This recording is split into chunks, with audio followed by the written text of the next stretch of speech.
முன்னொரு காலத்துல நம்மளோட தமிழ்நாட்டுல சோழ மன்னர்கள் ஆண்டுட்டு இருந்ததுல ஆதனூர்னு ஒரு கிராமம் இருந்தது. அந்த கிராமத்துல ஒரு சாதாரண குடும்பத்துல நந்தனார் பிறந்தாரு. நந்தனார் அதே ஊர்லயே சின்ன சின்ன வேலைகளை செஞ்சு அதுல கிடைக்கிற வருமானத்துல அவரோட குடும்பத்தை நடத்திக்கிட்டு வந்துட்டு இருந்தாரு. அந்த காலத்துல இருந்த சம்பிரதாயங்கள் படி நந்தனார் குடும்பம் கோவிலுக்குள்ள வரக்கூடாது. அதனால நந்தனார் கோவில் கோபுரத்தையே சிவன் சுவாமியா நினைச்சு அதையே வழிபாடு செஞ்சுட்டு போவாரு. அங்க நின்னு கோபுர தரிசனம் பண்ணிட்டு அங்கதான் சுவாமின்னுட்டு நினைச்சிட்டு வழிபாடு பண்ணுவாரு. எப்பயும் நந்தனார் சிவன் சுவாமிய பத்தி நினைச்சுக்கிட்டே இருப்பாரு. மகாதேவர நினைப்பு தான் அவருக்கு என்னைக்கும் இருக்கும்.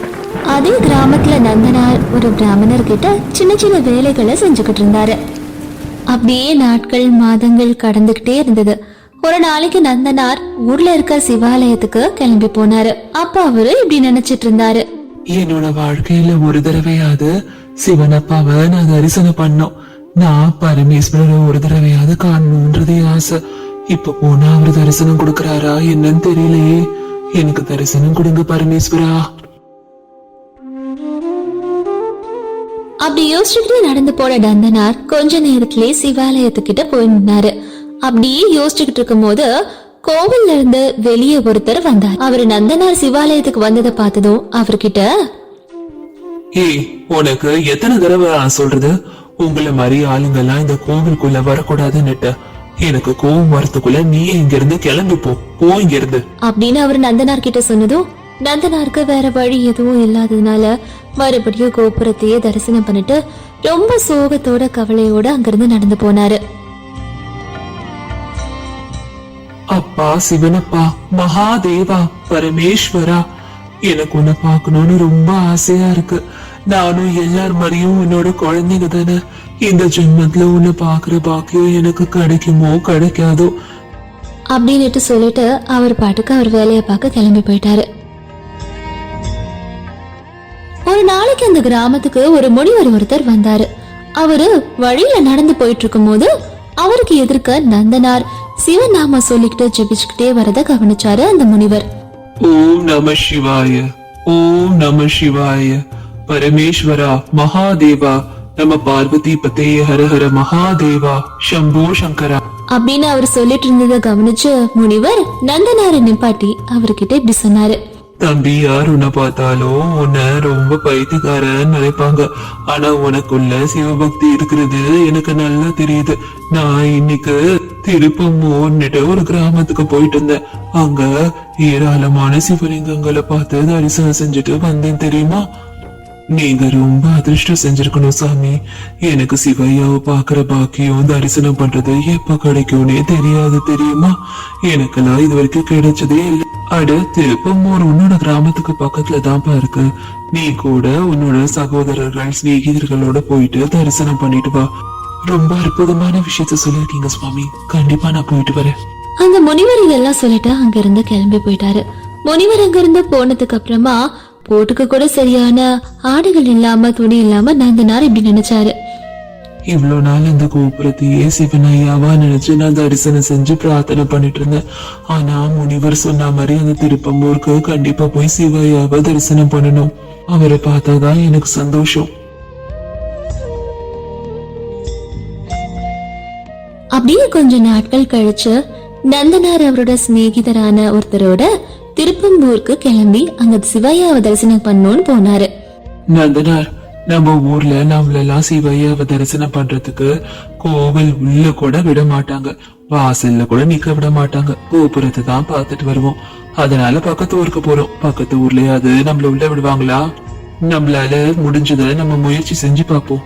மொத்த பாரத்தையும் சிவையா மேல போடுவோம். நம்ம முயற்சி செஞ்சாதான் தெரியும். இந்த தடவை கண்டிப்பா சிவையாவை பார்க்காம நான் ஊருக்கு திரும்ப மாட்டேன். உனக்கு இருக்க பக்திக்காகவே பரமேஸ்வரர் புரிஞ்சுக்கிட்டு கண்டிப்பா இந்த தடவை தரிசனத்தை கொடுத்தே ஆகணும். அதுவும் நம்ம ஊர்லயே கொடுக்கணும். நம்மளோட கவலைகளை கடவுள் கிட்ட சொல்லல முடியாம வேற யார்கிட்ட சொல்ல போறோம்? சொல்லவும் முடியும். அதெல்லாம் யாரும் யாரையும் குத்தமே சொல்ல முடியாதுடா. எல்லாம் சிவமயம்தான். எல்லாமே சிவையா நடத்துற நாடகம் தான். என்ன மாதிரி எத்தனையோ கோடிக்கணக்கான பக்தர்கள் சிவையாக இருப்பாங்க. தரிசன பாக்கியத்தை கிடைக்கும் கிடைக்காதது அவர் கையில தான் இருக்கு. அப்படின்னு ரெண்டு பேரும் பேசிக்கிட்டே நடந்து போனாங்க. அப்புறம் திருப்பங்கூருக்கு வந்து சேர்ந்தாங்க. அங்க இருக்க அழகான அந்த கோபுரத்தையும் அழகான அந்த ஒரு கோவிலையும் பார்த்து நந்தனார் இப்படி நினைச்சாரு, நம்ம எப்பயோ நம்ம ஊர்ல இருக்க கோபுரத்தை மட்டும்தான் பாத்திருக்கோம். ஆனா இங்க இருந்து பாரு, எவ்வளவு பெரிய கோபுரம். அது உள்ள சின்ன வீடு மாதிரி இருக்கு. அது உள்ளதான் சிவையா இருப்பாருன்னு நினைக்கிறேன். வா நம்ம போய் கோவிலுக்குள்ள பாக்கலாம். ஆமா, எனக்கு கூட அந்த வீட்டுக்குள்ளதான் சிவையா இருப்பாருன்னு தோணுது அப்படின்னுட்டு அந்த ரெண்டு நண்பர்களும் கோவிலுக்குள்ள போனாங்க. கோவிலை பார்த்து ரொம்ப ஆச்சரியப்பட்டுக்கிட்டு அங்க நின்னுட்டு இருந்தாங்க. அப்பதான் கோவில்ல இருந்த தர்மகர்த்தா அவங்க ரெண்டு பேர்கிட்டயும் வந்து அவங்க போட்டிருந்த உடைகளை பார்த்து, டேய் யாருடா நீங்கெல்லாம்? எதுக்கு நீங்கெல்லாம் கோவிலுக்குள்ள வரீங்க? உங்களை மாதிரி ஆளுங்கெல்லாம் கோவிலுக்குள்ள வரக்கூடாதுன்னுட்டு உங்களுக்கு தெரியாதா? ஒழுங்கா இங்க இருந்து போங்க போங்க. ஐயா, நாங்க பக்கத்து ஊர் ஆதனூர்ல இருந்து வந்திருக்கோம். சிவையாவை தரிசனம் பண்றதுக்காக இவ்வளவு தூரம் நடந்து வந்திருக்கோம் ஐயா. ஒரு தடவை தரிசனம் காட்டுங்க, சந்தோஷமா பார்த்துட்டு கிளம்பிடுவோம். டேய், உங்களுக்கு ஒரு தடவை சொன்னா புரியாது? மனுஷங்க சொல்றத கேட்க மாட்டியா? முதல்ல இங்க இருந்து கிளம்புங்க போங்க அப்படின்னு அந்த தர்மகர்த்தா நந்தனாரையும் அவரோட நண்பனையும் திட்டி கோவில்ல இருந்து வெளியே அனுப்பிட்டாரு. வேற வழியே இல்லாததுனால நந்தனாரும் அவரோட நண்பரும் ரொம்ப கவலையோட கோவிலை விட்டு வெளியே வந்தாங்க. அந்த சமயம் பயங்கர இருட்டாகி வானம் எல்லாம் இருண்டு மழை பெய்ய ஆரம்பிச்சுது.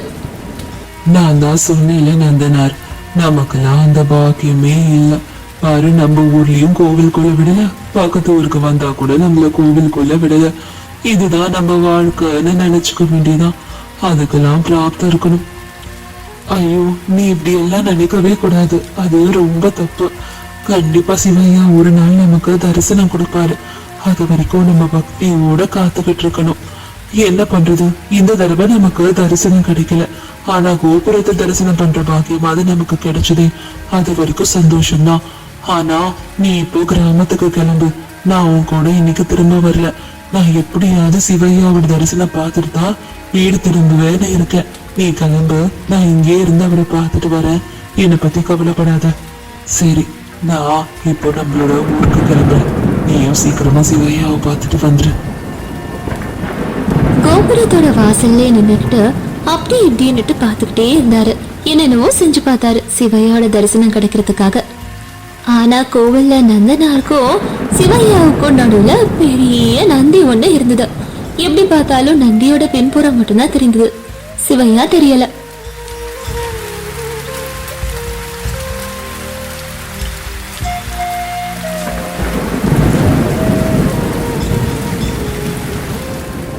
ரொம்ப தீவிரமான பக்தியில அழ ஆரம்பிச்சாரு நந்தனார்.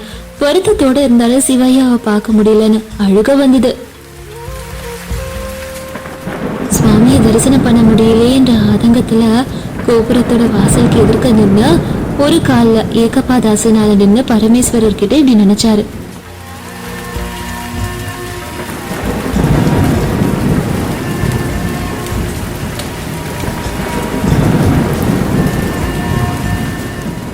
சுவாமி, சிவையா, பரமேஸ்வரா, மகாதேவா, இதெல்லாம் என்னது? நான் உன்னை பார்க்கணும்னு ஆசையா வந்த, உன் தரிசனம் காண எவ்வளவு ஆவலோட வந்த. ஆனா நமக்கு நடுவுல என்னால பார்க்க முடியலையே உன்ன. ஒரு தடவையாவது உன் கண்ணை பார்க்கணும்னு ஆசையா இருக்கு சிவையா. என்னோட இந்த கோரிக்கையை ஏத்து எனக்கு உன்னோட தரிசன பாக்கியத்தை கொடு சிவையா. உனக்காக நான் ஆவலோட காத்துக்கிட்டு இருக்கேன். எனக்கு கருணை காட்டுங்க சுவாமி. மூடியிருந்த கோவில் கதவுகள் திடீர்னு திறந்தது. அற்புதமா திறந்தது.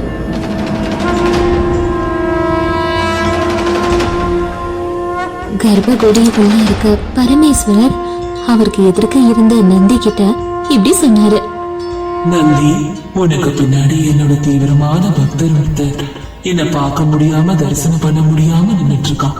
நீ வழி விட்டு அவனுக்கு என் தரிசனத்தை காட்டு. சரிங்க மகாதேவா. அதுக்கப்புறமா நந்தி தேவர் அவர் இருந்த இடத்துல இருந்து கொஞ்சமா நகர்ந்து பின்னாடி நின்னுட்டு இருந்த நந்தனாருக்கு சிவையாவோட தரிசனம் கிடைக்கிற மாதிரி வழி விட்டாரு.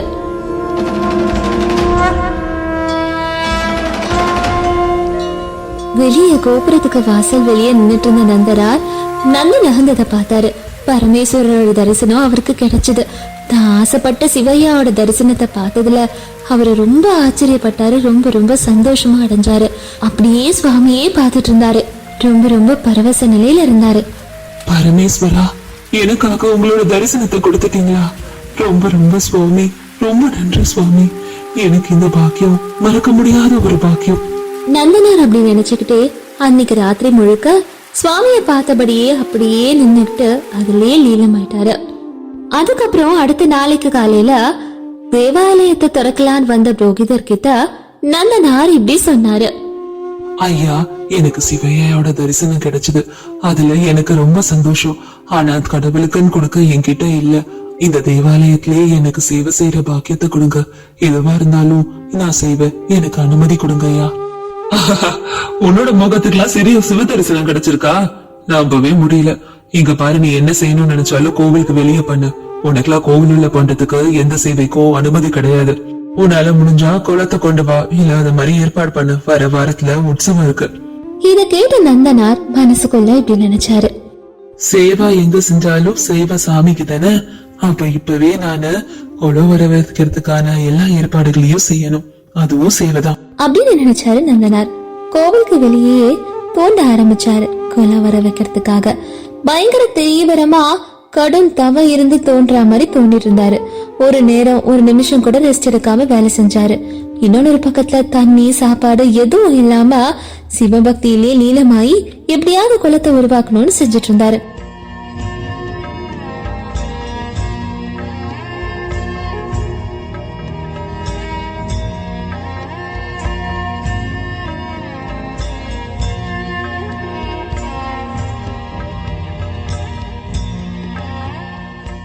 என்னோட அம்மா அப்பா சிவையாக்காக பண்றதுல எந்த ஒரு குறையும் வந்துடக்கூடாது. உற்சவத்துக்குள்ள எப்படியாவது குலத்தை இங்க வர வச்சிடணும். அது வரைக்கும் நான் எதுவும் சாப்பிடாம இருக்க போறேன் அப்படின்னு நினைச்சாரு நந்தனார். நடக்கிற எல்லாத்தையும் கைலாயத்துல இருந்து மகாதேவரும் பார்வதி தேவியும் பாத்துக்கிட்டு இருந்தாங்க. அப்ப பார்வதி தேவி சிவையா கிட்ட, சுவாமி, நம்மளோட குழந்தை நமக்காக சாப்பாடு தண்ணின்னு பசி பட்னியோட எதுவும் இல்லாம குலத்தை உருவாக்கிட்டு இருக்கான். ஆம் தேவி, அவன் தனியாவே அவன் மட்டுமே அந்த வேலையை பாக்குறான். சிவையா அப்படி சொல்லிட்டு அங்க இருந்த குமாரசுவாமி, முருகரை, அப்புறம் விநாயகரை, அப்புறம் நந்தி தேவரை கூப்பிட்டு, நம்ம எல்லாரும் குலத்தை உருவாக்குறதுல நந்தனாருக்கு உதவி செய்யணும். வாங்க எல்லாரும் அங்க போலாம் அப்படின்னு எல்லாரும் சேர்ந்து பூலோகத்துல சுவாமிக்காக குலத்தை தயார் செஞ்சுட்டு இருந்த நந்தனார் கிட்ட மாறு வேஷத்துல வந்து அவரோட சேர்ந்து எல்லா உதவிகளையும் செய்ய ஆரம்பிச்சாங்க. வேலை செஞ்சுட்டு இருந்தாங்க. அப்ப நந்தனார் தான் பக்கத்துல வேலை செஞ்சுட்டு இருந்த முருகர் கிட்ட இப்படி சொல்லிட்டு இருந்தாரு. யாருங்க நீங்கெல்லாம்? ஏன் என்ன மாதிரி எல்லாரும் வேலை செய்ய ஆரம்பிச்சிட்டு இருக்கீங்க? ஒருவேளை என்ன மாதிரி எல்லாரும் பரமேஸ்வரருக்கு சேவை செய்ய வந்திருக்கீங்களா? ஆமா, நாங்க உங்களை மாதிரி பரமேஸ்வரரோட சேவை செய்யறதுக்காக வந்திருக்கோம். நீங்க ரொம்ப கஷ்டப்பட்டு உழைக்கிறத பார்த்தோம். நாங்களும் உங்க கூட சேர்ந்து சேவை செய்யலான்னு வந்தோம். ரொம்ப நன்றிங்க உதவி செஞ்சதுக்கு. அப்படியே எல்லாரும் பேசிக்கிட்டே குலத்தை உருவாக்கி முடிச்சிட்டாங்க. அப்ப நந்தனார் அங்க இருந்த விநாயகர் கிட்டயும் முருகர் கிட்டயும் இப்படி சொன்னாரு. நீங்க எனக்காக கோலம் கட்டி முடிக்கிற வரைக்கும் ரொம்ப உதவி செஞ்சீங்க. ரொம்ப நன்றி. நீங்க நன்றி எங்களுக்கு சொல்ல வேண்டாம்.